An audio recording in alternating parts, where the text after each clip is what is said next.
oração só, porque nós estamos caminhando no livro de Marcos. Eu quero que você abra o Evangelho de Marcos, no capítulo de número 5, a partir do verso 21. Marcos 5, a partir do 21. Aleluia. Marcos 5, 21, está escrito: tendo Jesus voltado no barco para o outro lado do mar da Galileia. E que outro lado era esse? Ele estava chegou em Cafarnaum. Afluiu para ele grande multidão, e ele estava junto do mar. Eis que se chegou a ele um dos principais da sinagoga.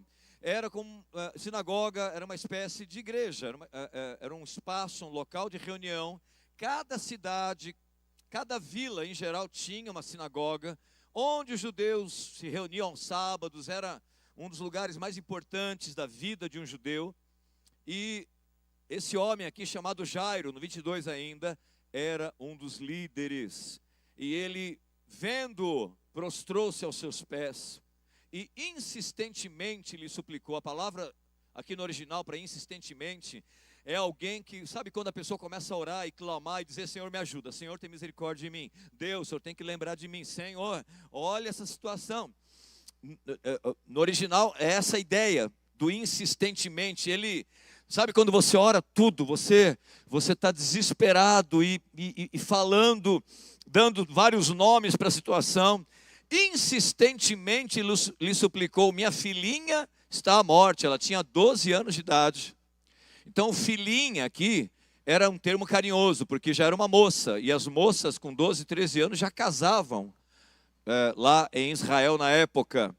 Minha filhinha está à morte, vem, impõe as mãos sobre ela para que seja salva e viverá. Aquele homem estava ali apavorado, mas ele estava cheio de fé também. E cheio de fé, ele se aproxima do Senhor, clamando. 24, Jesus foi com ele. Amados, o Senhor sempre vai reagir à nossa atitude de fé. E você vai ver: mas não, é na hora, porque comigo não foi na hora. Vá acompanhando aí. Jesus foi com ele.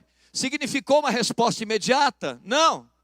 Mas ele foi com ele. Grande multidão seguia, comprimindo. Aquela imagem, né? Alguém andando no meio de uma multidão, e o povo tentando tocar, tentando pegar, tentando fazer alguma coisa assim, se aproximar. E aconteceu 25, que certa mulher, que havia 12 anos, vinha sofrendo de uma hemorragia, e muito padecer a mão de vários médicos, tendo despendido, gasto tudo quanto possuía, sem contudo nada lhe aproveitar. Pelo contrário, indo a pior.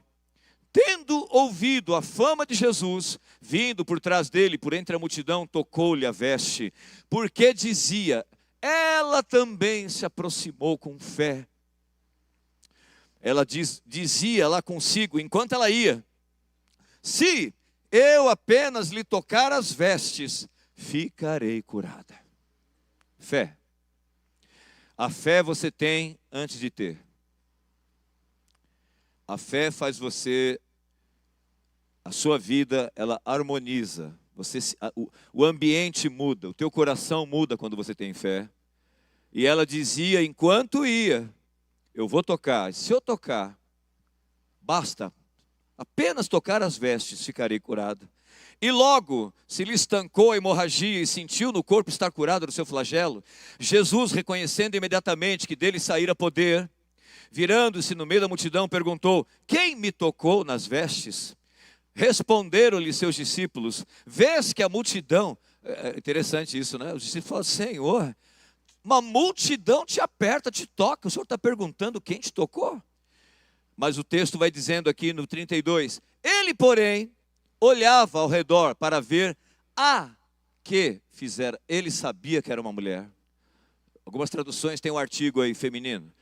Para ver a mulher que fizera isto. 33. Então a mulher, atemorizada e tremendo, porque também, você sabe que hemorragia era uma doença considerada pelos judeus imunda cerimonialmente e socialmente. Uma mulher com hemorragia não podia tocar em ninguém, ninguém podia tocar nela, era tudo separado em casa, talher, roupa e tudo mais, roupa de cama. E ela, com medo, tremendo, cônscia do que nela se operara, veio, prostrou-se diante dele e declarou-lhe toda a verdade. E ele lhe disse: filha, a tua fé te salvou. A fé que ela colocou em prática. Filha, a tua fé. Foi a sua fé, foi a sua atitude, foi a sua decisão. A tua fé te salvou. Vai-te em paz e fica livre do teu mal. Falava ele ainda quando chegaram alguns da casa do chefe da sinagoga, lá do Jairo, a quem disseram: tua filha já morreu, por que ainda incomodas o mestre?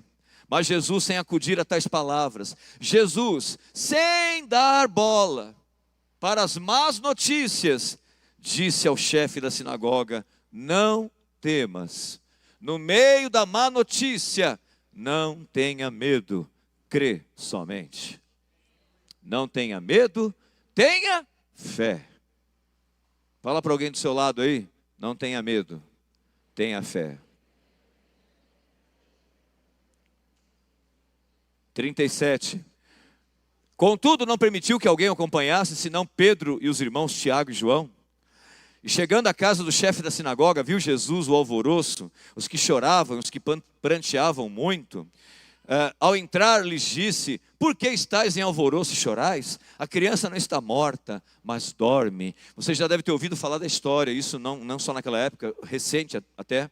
Havia um costume de se contratar as carpideiras. Já ouviu falar em carpideira? Era um pessoal profissional que ia em velório para chorar, para lamuriar. E provavelmente esse pessoal que riu, estava no meio, não eram parentes, não eram, né? A Bíblia não fala, mas a gente deduz isso. E riram-se dele, no 40.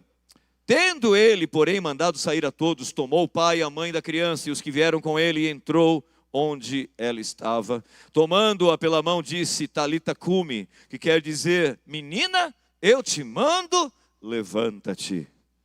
Imediatamente a menina se levantou e pôs-se a andar, pois tinha 12 anos. Então ficaram todos sobremaneira admirados. Mas Jesus ordenou-lhes expressamente que ninguém o soubesse e mandou que dessem de comer à menina. Eu contava de manhã lá no carrão a um pastor chamado Curry Blake. Ele está vivo, está com seus 60 e poucos anos. Uma filha dele despencou do segundo andar da casa e estatelou no chão e morreu. E ele é um ex-policial lá no Texas e ele conta no testemunho que ele tem experiência nisso, de botar a mão em alguém e saber que está morto. E durante 40 minutos ele orou. Ele clamou, como o Jairo. O testemunho ele vai contando que bateu um desespero, porque ele tinha perdido uma outra filha, novinha, a menina, morreu de uma doença. E isso o fez mais ainda buscar o poder de Deus, buscar a Deus. E ele orando, e disse que chegou a esposa, chegaram os outros filhos, no desespero. E ele meio que como Jesus falou: fica quieto aí, fica quieto aí. E abraçado com a menina saindo sangue, nariz, boca. A menina tossiu, uma bola de sangue, um coágulo. E ali correram para o hospital com ela, a menina ressuscitou. E ele conta que foram com algodão, dando água assim para ela, porque ela estava com fome e com sede. E dizem os entendidos, ele fala isso também: por que Jesus manda dar de comer? Foi o que ele viu no hospital. Dar de comer para alguém que estava parado, o organismo parado, a comida reativa o organismo. E falando em tempos difíceis, dias difíceis, e um dia como hoje, que o destino de um país está sendo decidido, um presidente sendo eleito. Eu lembro de um fato difícil na minha vida, que eu clamei muito. Quando o Collor foi impeachmentado, o impeachment do Collor. Quem lembra disso? Quem já estava vivo naquela época? Quem já estava vivo, é meio estranho falar isso, né? Quem lembra, né? E eu lembro que eu estava subindo a rua, o Maringá, aqui em cima, indo para a reunião que deu origem à igreja, a nossa igreja, Ainda era um grupo caseiro, pertencia à Igreja Nova Aliança em Cristo. E eu subindo, eu ouvi os gritos, eu ouvia rojão, o pessoal comemorando o Collor ter sido impeachmentado. E eu, porque nós tínhamos uma empresa, a empresa passando extrema dificuldade. E, gente, pensa com a mulher hemorrágica, as coisas estão difíceis e podem piorar. Piorou. A gente pedindo empréstimo no BNDES. E nós conhecemos um sujeito, eu estou encurtando muito a história, minha mãe está aqui, ela lembra dessa história, minha esposa. Esse cara nos enganou, tomou dinheiro, já não tinha dinheiro, sabe aquelas coisas assim? Com uma mulher hemorrágica, gastou tudo, já não tinha de onde tirar. E eu subindo e orando, eu falei, Deus poderoso. E também, para tentar salvar a empresa, nós tínhamos hipotecado, todos nós, cada um tinha uma casa, os sócios, hipotecamos. Só que essa hipoteca se revelou, na verdade, uma agiotagem, era um contrato leonino. E aquela hora que você ora, você crê, você procura fazer as coisas da melhor maneira, mas muitas vezes você não vê outra chance, outra alternativa, e você entra em coisas que só tem aquilo, não tem outra boia de salvação. A gente entrou nesse empréstimo, um empréstimo particular com uma espécie de investidor, um uruguaio, e nós pagamos tudo, e ele queria mais dinheiro. E estávamos a ponto de perder a casa também, e a empresa indo embora. E eu lembro, meu pai e minha mãe sempre falavam isso, meu pai é falecido, minha mãe está ali, e orando por isso, moravam no interior, e orando, e orando, e orando. E, meu Deus, Senhor, será que isso também? E um dia, um tio meu, que era um dos sócios, estava lá na rua 15 de novembro, no centro da cidade. Quem conhece 15 de novembro, Praça da Sé, aquele mundaréu de gente. Ele encontra ali naquele momento, ex-advogado desse investidor, doutor Benito. Ele tinha brigado com o investidor, e o meu tio encontra aquele homem no meio da 15 de novembro. Doutor Benito, tudo bem? Quer dizer, o doutor Benito perguntou para o meu tio, né, como é que vai, seu Hélio? Mais ou menos, e contando a situação. E como eu disse, o advogado tinha se afastado, não advogava mais para esse homem. E houve lá um atrito entre eles, falou, eu vou ajudar vocês, porque foi ele que tinha feito o contrato conosco e tudo mais. Ele nos ajudou, ele não podia aparecer, então o advogado que era da empresa apareceu lá, assinatura. Gente, para a glória do Senhor, as casas foram todas devolvidas, não precisamos pagar mais nada. Uma semana depois que a casa foi devolvida, o doutor morreu. O Senhor o recolheu. Pensa no aperto, pensa no sufoco, pensa, você luta. E a história dessas pessoas aqui, do Jairo, da menina dele e da mulher hemorrágica, é essa história que você tem que decidir na sua vida em que você acredita. E hoje aqui, eu falei que tudo que nós fazemos, tudo no reino de Deus é uma semente, para o bem ou para o mal. E hoje aqui, coisas poderosas serão semeadas em nossas vidas. E essas coisas começam com decisões, em que você acredita. Quanto tempo você acredita no que você acredita?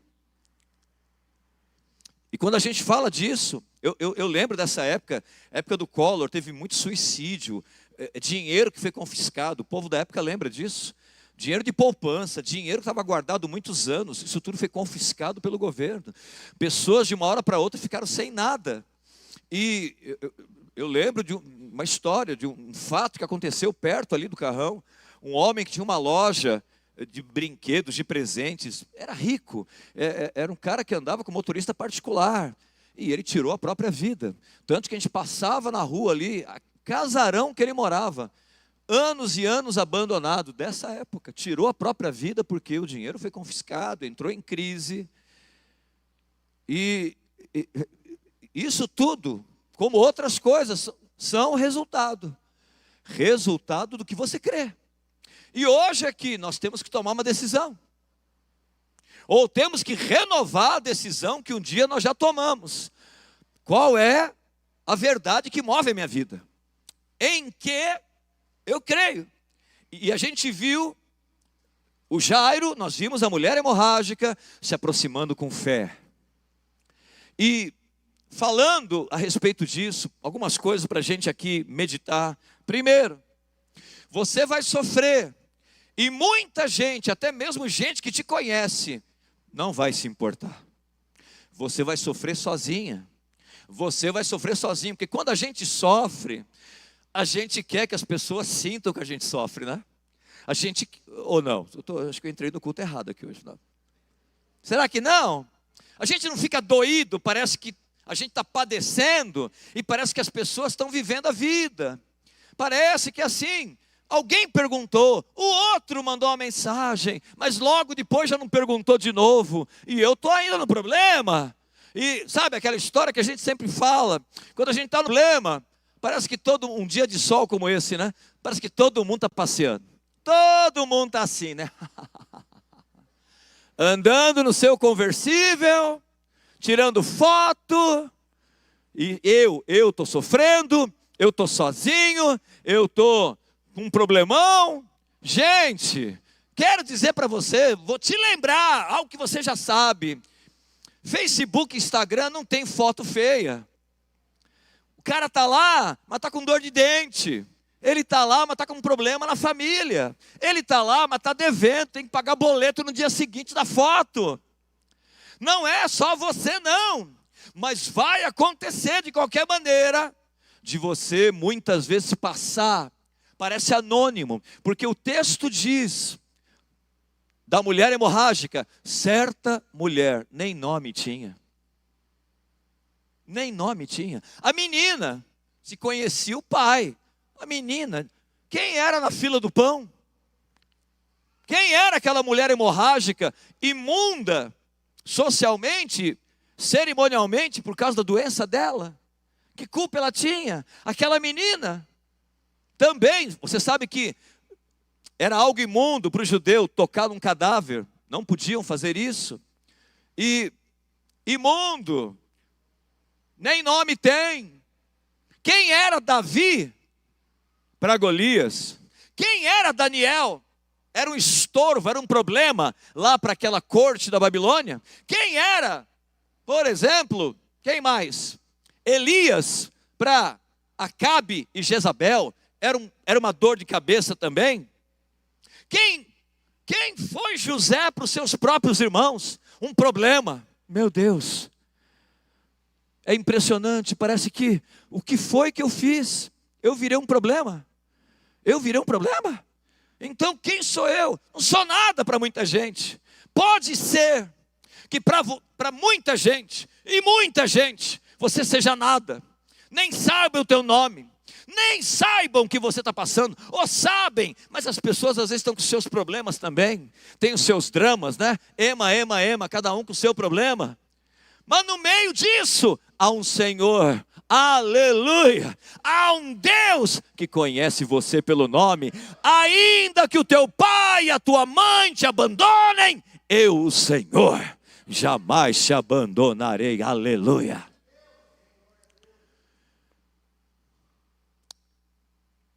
Eu estava conversando com uma moça essa semana, a mãe me contando a história, sofrendo bullying na escola por causa da fé.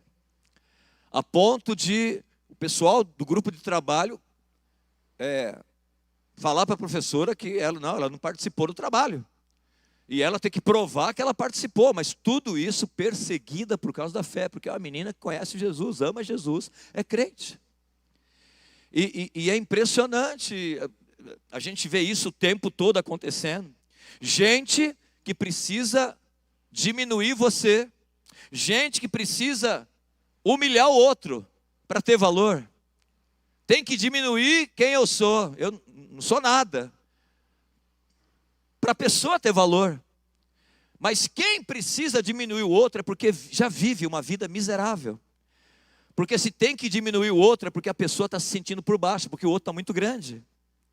Então quem vive desse jeito e tenta humilhar, tenta menosprezar, é porque vive uma vida miserável. É por isso que a gente pode ter misericórdia, porque há miséria E a gente tem misericórdia de uma pessoa assim. Porque a gente sabe, nós sabemos quem nós somos no Senhor. Aleluia. Você sabe quem você é em Deus? Sabe o teu valor? É a partir disso, é em cima disso que você vai viver. Que valor você tem? O teu valor está na aprovação dos outros? Gente, tem muita gente esgotada procurando ter valor a partir da aprovação dos outros. E eu não estou dizendo que então eu vou ser mal educado, eu vou ser, entende? Alguém que eu não estou nem aí. Não estou falando isso. Mas tem gente hoje aqui esgotada, porque o seu valor está na aprovação dos outros. E Paulo foi rejeitado, José foi rejeitado, Daniel foi rejeitado, Davi foi rejeitado, Elias se enfiou numa caverna porque se sentiu só, eu fiquei só. Ninguém está nem aí com nada, só eu sobrei. Por isso você está em boa companhia, porque todas essas pessoas, talvez sofreram rejeição, talvez passaram pelo que passaram, mas houve um Deus, e o mesmo Deus está aqui hoje. Jesus de Nazaré diz para você: eu vou com você para a tua casa. Aleluia. Ele, um toque nele, para ele é especial. Aleluia. Sabe o teu valor? Sabe aquela história? Qual é o valor de uma coisa? É o que estão dispostos a pagar. É a lei de mercado. O que alguém está disposto a pagar por algo, esse é o valor daquela coisa. As pessoas que não conhecem o Evangelho tentam diminuir, menosprezar quem você é. Tentam menosprezar a tua fé. E é incrível, a gente viu semana passada, Jesus fez o que fez lá para o Gadareno, lá na terra de Gadara. Libertou aquele homem que ninguém mais conseguia lidar com ele. O que fizeram com Jesus? Expulsaram Jesus. Falaram: Jesus, você não serve, vai embora. E a gente falava sobre isso, sobre a fé que nós temos. Quem eu sou? A nossa história. Que hoje a sociedade ocidental, a civilização que foi construída ocidental, também por causa do cristianismo, e a gente falava dos homens e mulheres que construíram a história. Tem umas fotos aqui, por causa da reforma protestante, pode ir soltando. Homens e mulheres, essa é a tua história. Aqui ó, esse de cima aqui é o Hugo Grotius. Sabe quem que é o Hugo Grotius? Um holandês que é o pai do direito moderno internacional. Ele regulamentou o moderno direito internacional. Crente em Jesus Cristo, a igreja reformada holandesa, aleluia. Sabe esse outro aqui? Esse aqui é o Jan Comenius, que a gente fala o tempo todo. Ele era da Tchecoslováquia antiga, tinha um outro nome na época. E perseguido, ele se tornou, a Unesco o considera, colocou lá, o patrono da educação moderna, o pai da educação, da didática. Bispo da igreja morávia, lá dos morávios, os pietistas alemães. Esse aqui, sabe quem que é esse aqui? Estiloso ele, né? Esse aqui é o Francis Bacon. Francis Bacon, filósofo, cientista, cristão, pai do método científico. Observação, hipótese, como é que é? Experimentação, análise, conclusão. É o pai do método científico, crente em Jesus. E ele fala, pouca filosofia, ela é filósofo, pouca filosofia leva a pessoa para o ateísmo. Mas a pessoa, quando se aprofunda na filosofia, leva a pessoa para Deus. Aleluia. Então, ateu não aprofundou o suficiente. Quem não crê, não estudou o suficiente. E foi aquilo que Louis Pasteur, séculos depois, disse: pouca ciência leva ao ateísmo, muita ciência leva a Deus. Eu quero dar um aplauso ao Senhor, aleluia. Glória a Deus por esses homens e mulheres. Glória a Deus por esses homens e mulheres. Construíram a sociedade. E a sociedade que hoje rejeita, que ri. Ri de quê? Os direitos civis, direitos das mulheres, direito de voto, escravidão que acabou. Gente com princípio cristão, que lutou ao longo desses séculos todos de reforma protestante também, e antes. E sabe quem é esse daqui? Esse aqui se chama Ebenezer Cod. Tem um outro nome, é o Ebenezer Cod. Pelo nome, Ebenezer, já deu para entender, né? Crente em Jesus Cristo, inventou as regras do futebol moderno. Falou, vamos fazer um negócio para a gente se divertir aqui. Aleluia. E a sociedade hoje quer colar em quem é cristão uma tarjeta de ignorante, de alguém atrasado, de alguém que vive na margem da sociedade, alguém que não sabe de nada, alguém que é fanático. Não! Fanático pelo time pode, né? Pelo time pode? Por Jesus não pode. Eu imagino que é como a mulher. A mulher hemorrágica, ela ouviu falar de Jesus. Talvez uma amiga mandou um zap para ela.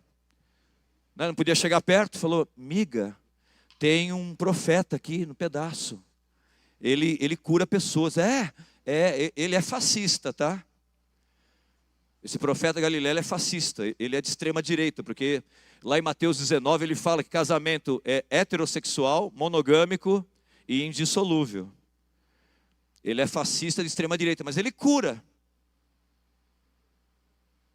Aí a mulher, se levantou e foi.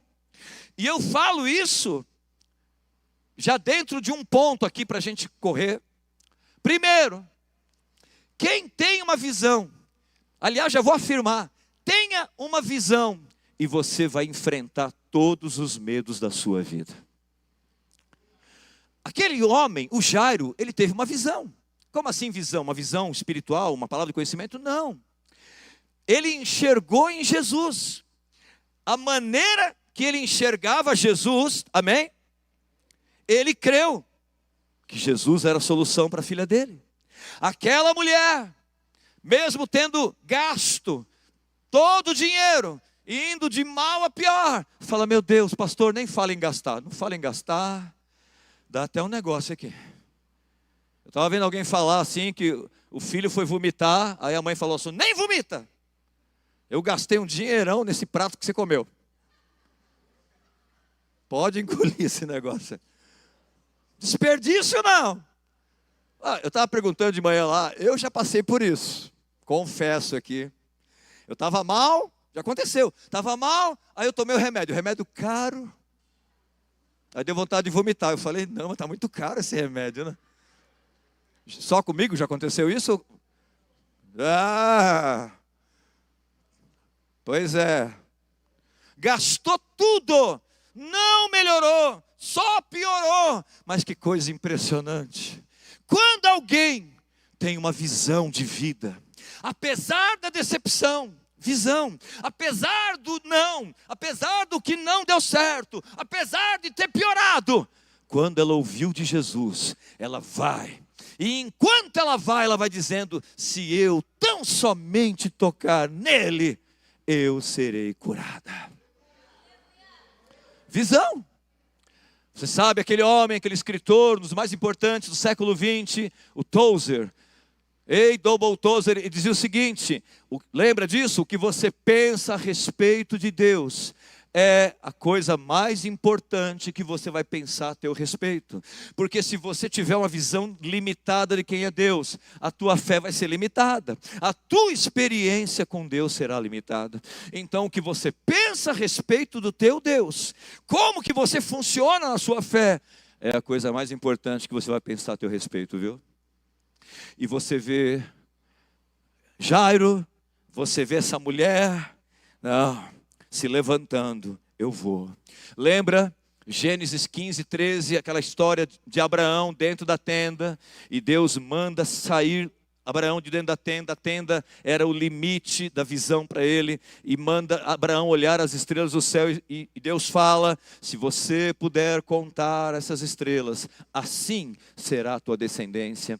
E a gente ouviu a respeito disso, que o limite da sua visão é que vai determinar o limite do que você vai possuir na sua vida. Tanto é que em Gênesis 13, verso 15, inverteu agora, é Gênesis 13, 15.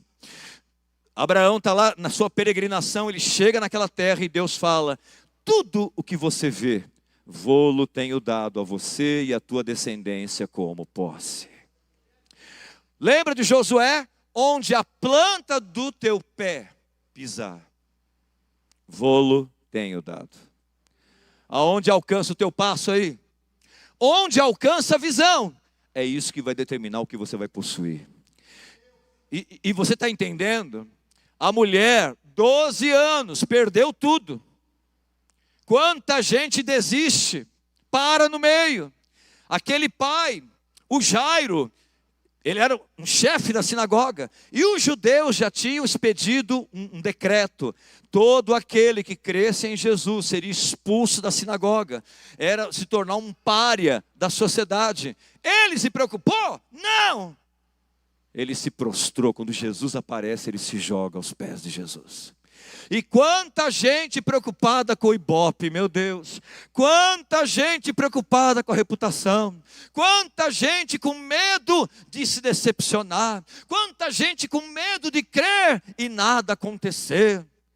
E a gente tem dito aqui, vou dizer de novo: enquanto você está muito preocupada com a tua reputação, você nunca vai construir a reputação de Deus na sua vida. Sabe por quê?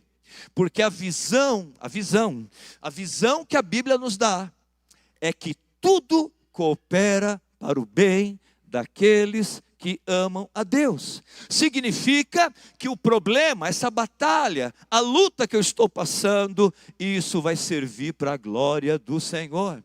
Isso significa que eu faço parte de um plano maior, que engrenagens estão se movendo, que eu não entendo, como José foi entender depois. Foi Deus que me enviou, falando para os irmãos que o tinham vendido como escravo. Foi Deus que me enviou adiante de vocês para a conservação da vida.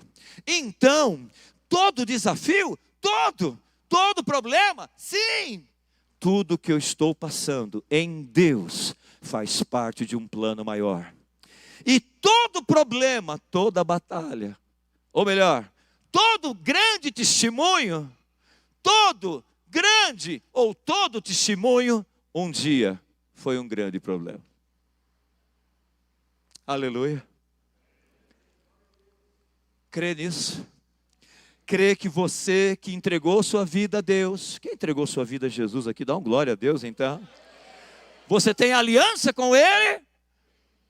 Não importa o que aconteça, Deus pega o mal e transforma em algo bom. Mas tem gente, aquela história, fala: pastor, não, coisas mais amplas aí, fica pensando, eu faço parte de um plano maior, eu não dou conta nem de mim.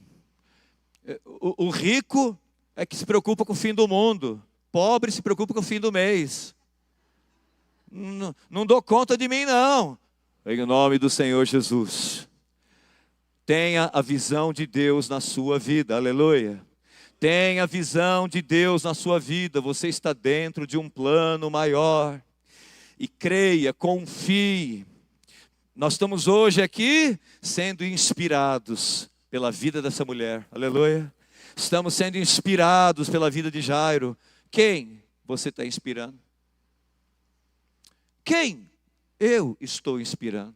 Quem? Problema é só para me livrar dele. Olha a visão que eu tenho. Problema é só para eu me afundar em tristeza e angústia.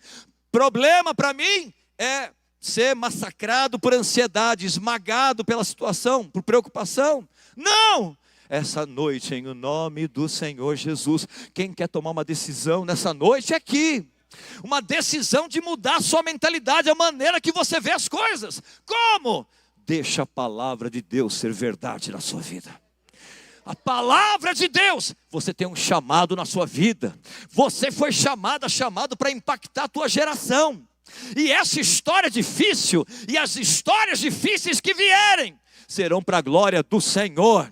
Você vai contar a tua história como eu contei a minha. Deus vai honrar, Deus vai fazer disso algo que vai abençoar muita gente. A tua dificuldade será o diferencial para você e será o diferencial para muita gente. Aleluia. Em nome de Jesus. Oh, Deus poderoso. Aleluia. É por isso, irmãos, que o problema, o gigante, ele começa a cair primeiro onde? Dentro de nós. Você viu que Jesus curou a mulher hemorrágica em público. E Jesus foi lá no privado, no particular, curar a menina. Não importa o ambiente. Não importa a situação. Quem está me ouvindo aqui enchendo o coração de fé? Não importa o que passe, o que você está vivendo. Há um propósito maior. Confie no Senhor. Confie nele. Confie. O propósito maior, a gente vem falando isso sempre. Lá o Lázaro, que as irmãs queriam a cura, e Jesus vem com ressurreição. E Lázaro, mais do que receber o milagre, ele se tornou no próprio milagre. Sabe o propósito de Deus na sua vida? Não é só mudar situações, é mudar você. Deus não quer mudar só a circunstância, mas a circunstância Deus quer usar para moldar você cada vez mais parecida com o teu Jesus, meu irmão. Gente que se torna coluna em uma geração, amém? Gente que se torna coluna dentro de uma igreja, é gente que entra vento, sai vento, eu nem sei se está certo falar isso. Entra problema, sai problema, está firme, está ali, aleluia. Deus tem esse propósito. Onde começa? Aqui, aleluia. Decisões hoje vão definir destinos na sua vida. Quem está entendendo aí? Decisões, é aqui dentro. Os gigantes, o medo, o problema, começa a cair primeiro aqui. Porque a mulher foi falando lá, enquanto ela ia vencendo a multidão. Se tão somente eu tocar, olha aqui. Ela já estava curada aqui dentro. Dentro dela, ela já estava curada. E Jairo, o que ele falou para Jesus? Vem, toca na minha filha. E ela vai viver. O gigante já estava caindo dentro do coração deles. É por isso que quando vem a má notícia para Jairo, Jairo esperando, né? A mulher atravessou lá, né? E Jairo lá, Jesus, vamos logo, Jesus. E aí vem a notícia, a tua filha morreu. É por isso que o ambiente não determina quem você é. Lembra, o ambiente só expõe o que está dentro de mim. Quando vem a má notícia, Jesus vira para ele e fala, e o texto diz o quê? Jesus não dando bola, tradução Vila Matilde, não dando bola para o que falaram, disse a Jairo, Jairo, não tema, crê somente. Em outras palavras, Jairo, fique com aquilo que um dia você aprendeu. Fique firme naquilo que um dia você recebeu. O justo não temerá má notícia, porque aqui dentro o seu coração está firme, confiante no Senhor. Salmo 112.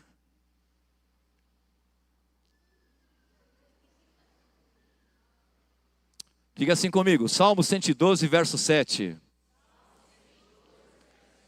O justo não temerá. Espera um pouquinho, vamos botar na primeira pessoa. Eu que sou justo, não temerei, porque o meu coração está firme, confiante no Senhor. Aleluia.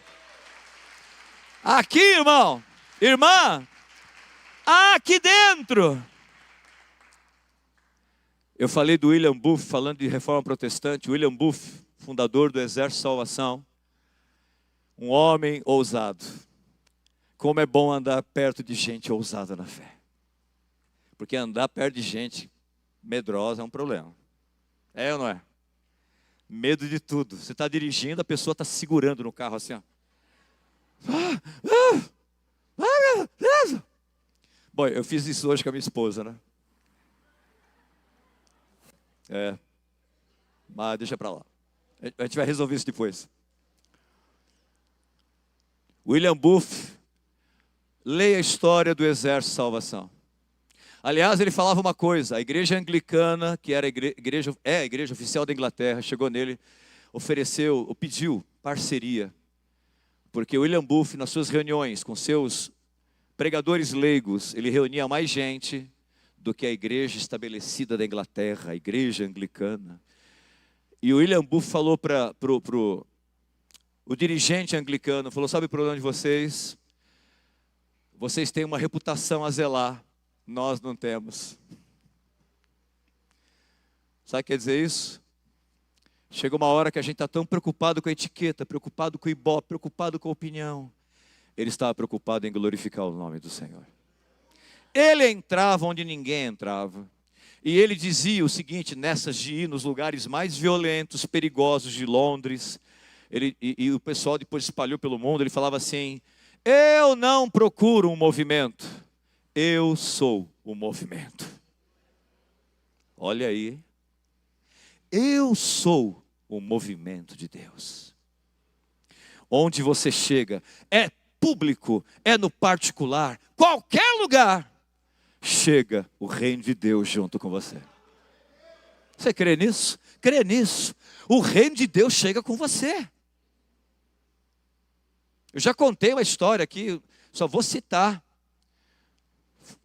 Citei de manhã, aquele meu tio que eu fui orar, e eu pareci Jesus se mandando embora o pessoal do quarto, falando, saiam, por favor, aleluia.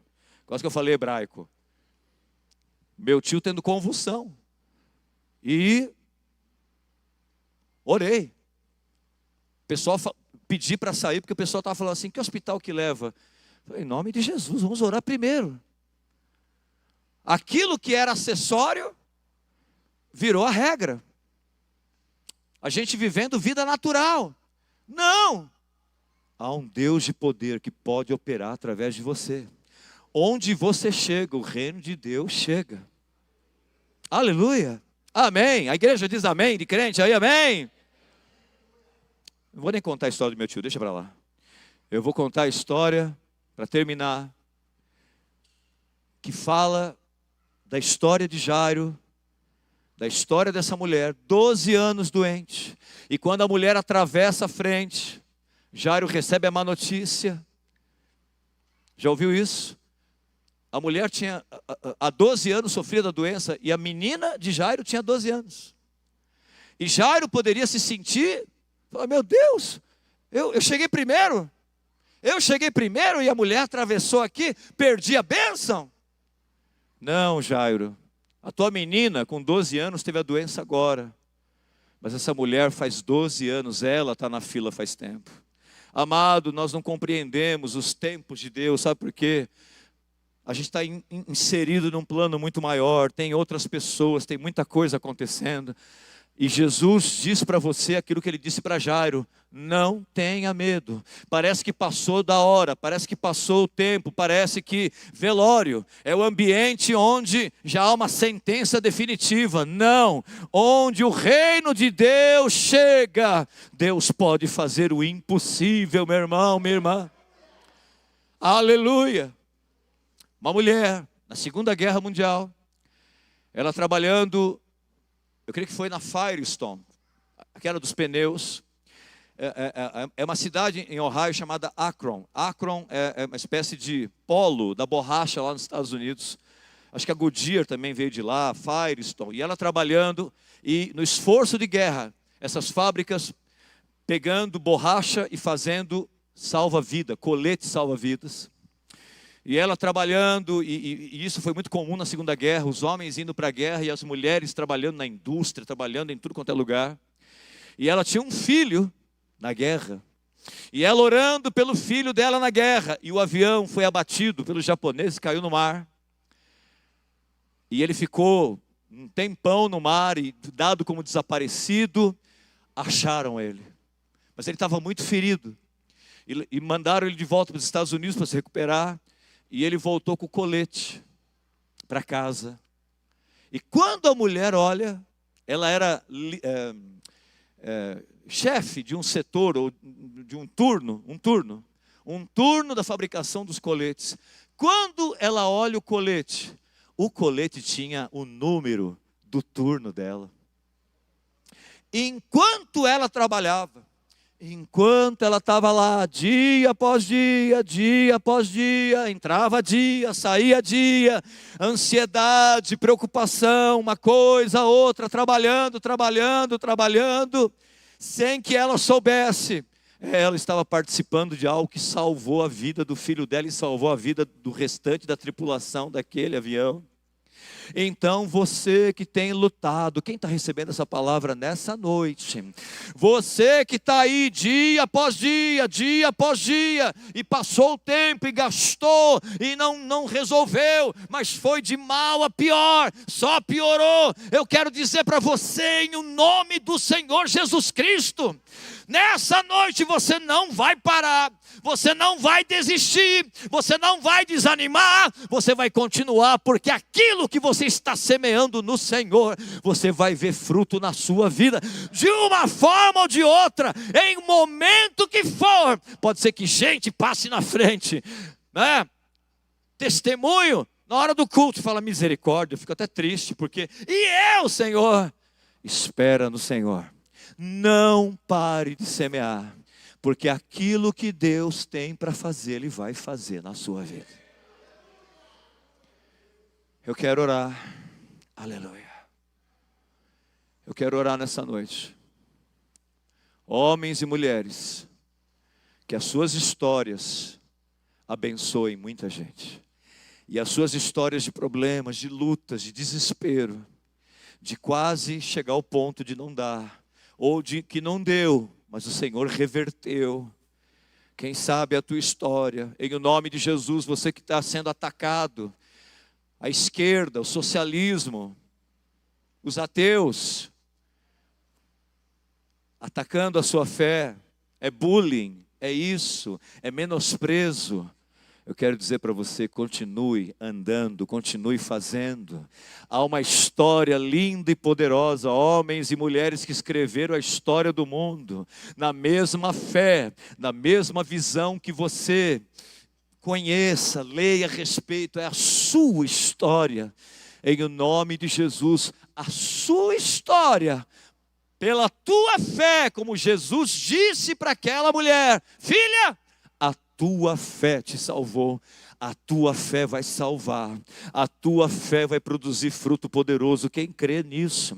A tua fé, e fé que faz você não parar, é fé que espera, é fé que persevera, é fé que faz você não diminuir a intensidade no Senhor. Haverá bom fruto em nossa vida, haverá. Eu queria orar, fique em pé, em nome de Jesus.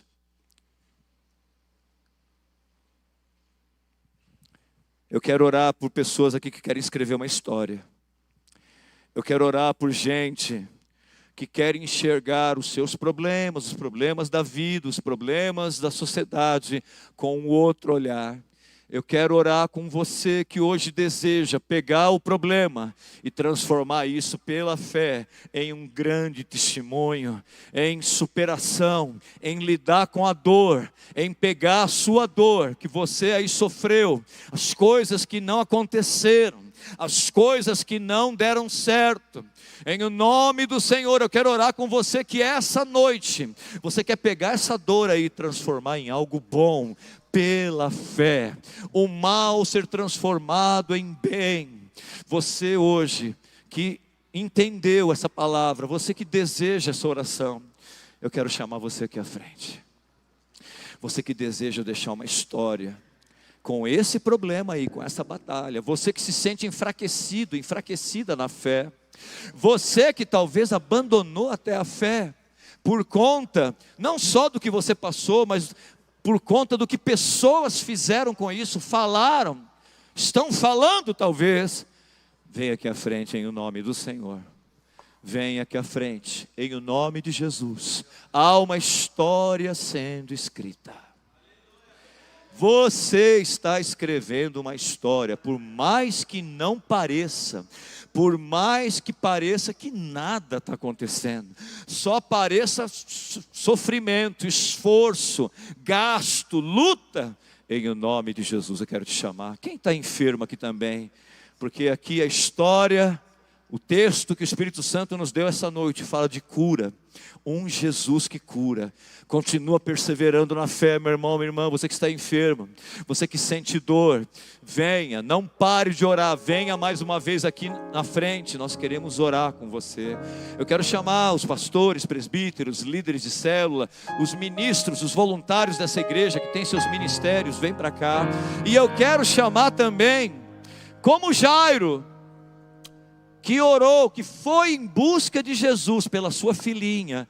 Você que tem alguém na sua casa, você que tem um amigo que precisa de oração, venha aqui à frente para orar por ele, em nome de Jesus. Venha, sai do seu lugar, sai do seu lugar. Nós vamos orar com fé aqui, em nome de Jesus, em nome do Senhor.